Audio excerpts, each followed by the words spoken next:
Welcome to The Explainer. Today, we're going to trace the roots of Indian civilization all the way back to one specific place, the land of Uttar Pradesh. We're going to explore how this ancient region became the very foundation of India's culture, its religion, and its power. We're starting with this powerful quote because it really gets to the heart of our story. See, understanding Uttar Pradesh isn't just learning about regional history. It's about understanding the origin story of India itself. This is where the core DNA of Indian culture, religion, and politics first began to take shape. And you can see that historical weight right here on this map. Just look at the sheer density of ancient sites packed into the Gangetic Plains. This wasn't just a place people passed through.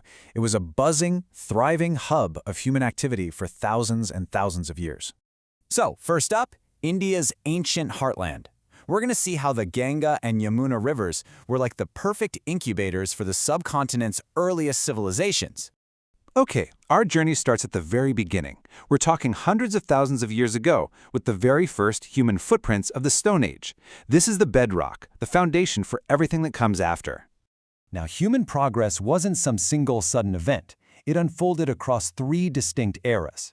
You have the early hunter-gatherers of the Paleolithic, then the more advanced tool makers of the Mesolithic, and finally the dawn of farming in the Neolithic.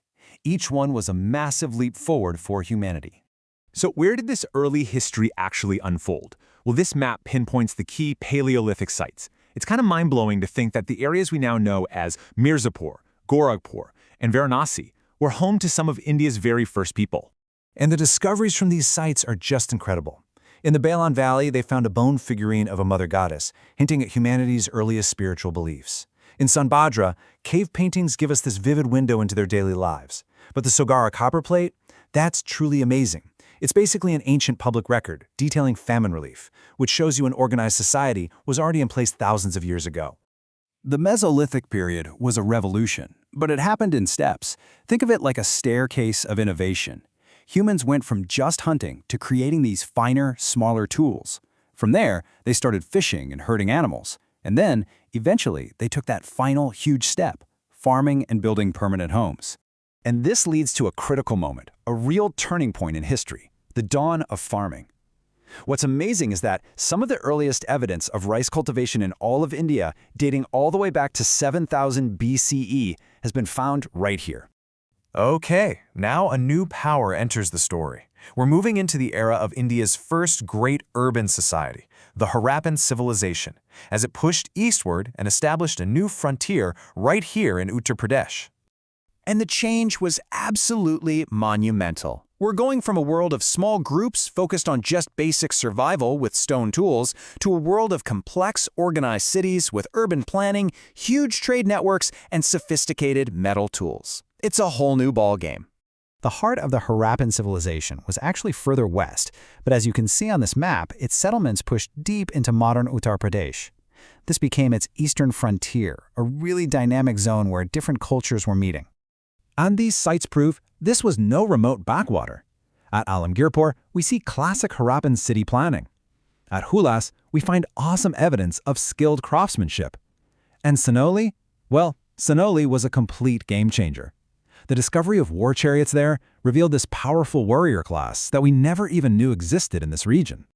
Now, as the Harappan civilization started to decline, the cultural center of gravity in ancient India shifted, and it shifted decisively. It moved east, right into the Ganga-Yamuna plains of Uttar Pradesh, kicking off the Vedic Age. And this map shows that cultural shift just perfectly. The early Vedic culture, that was centered in the northwest.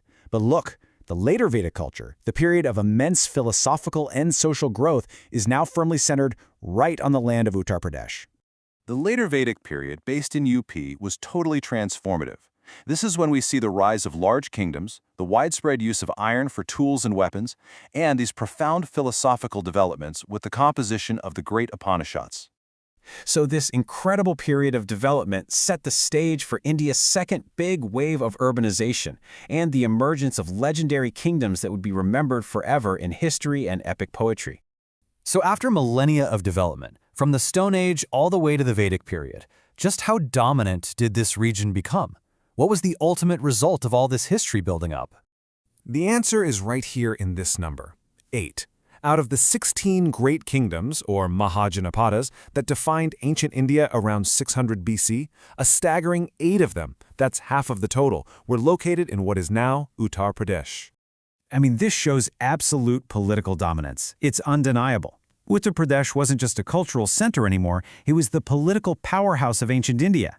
It was home to legendary kingdoms like Kashi, Kosala, and Kuru, the very land of the epic Mahabharata.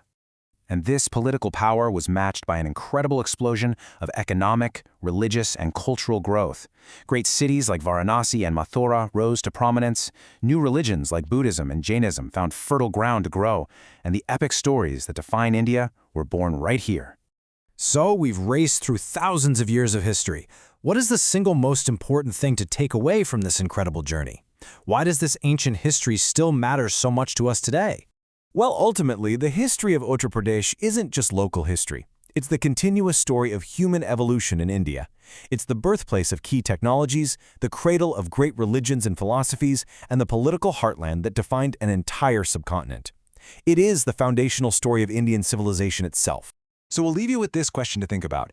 If a region's past really is the foundation for its future, what does a history this deep, this innovative, and this central to a nation's identity tell us about the path that lies ahead?